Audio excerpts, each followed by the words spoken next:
তো যে শ্রীরাম রাধে রাধে, ভারত মাতা কি জয়। বড় ভাই আশা করছি সমস্ত পাবলিক ভালো আছে, ভালো না থাকলে জবরদস্ত ভালো থাকার চেষ্টা করবে। যদি এই চ্যানেল নতুন থাকো তাহলে বড় ভাই গড় করবে, ভিডিওটা দেখবে, যদি মনোরঞ্জন লাগে তাহলে সবকিছু করবে।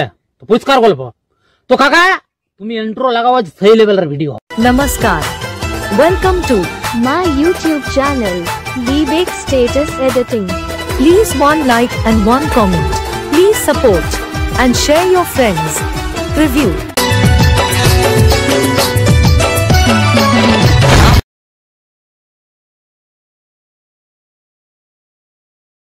ভালো লাগে না রে তোকে দেখার লাগে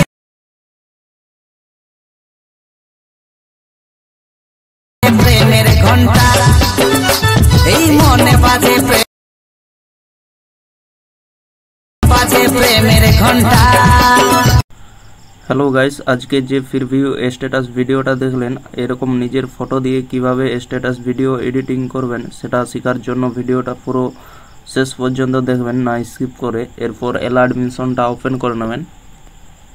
ওপেন করে নেওয়ার পর নিচের দিকে দেখতে পাচ্ছেন প্রজেক্ট লেখাটা, এখানে টাচ করবেন।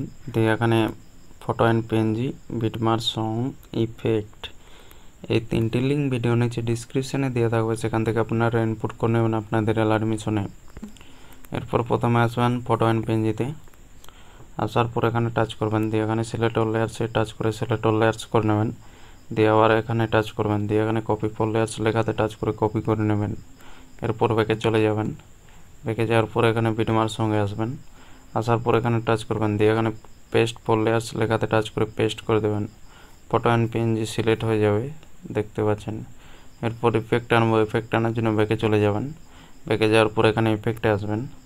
আসার পর এখানে ইফেক্ট কপি করে নেবেন। কপি করার জন্য এখানে ছবির মধ্যে টাচ করবেন, দিয়ে নিচে ডান দিকের কোণায় দেখতে পাচ্ছেন ইফেক্ট লেখাটা, এখানে টাচ করবেন।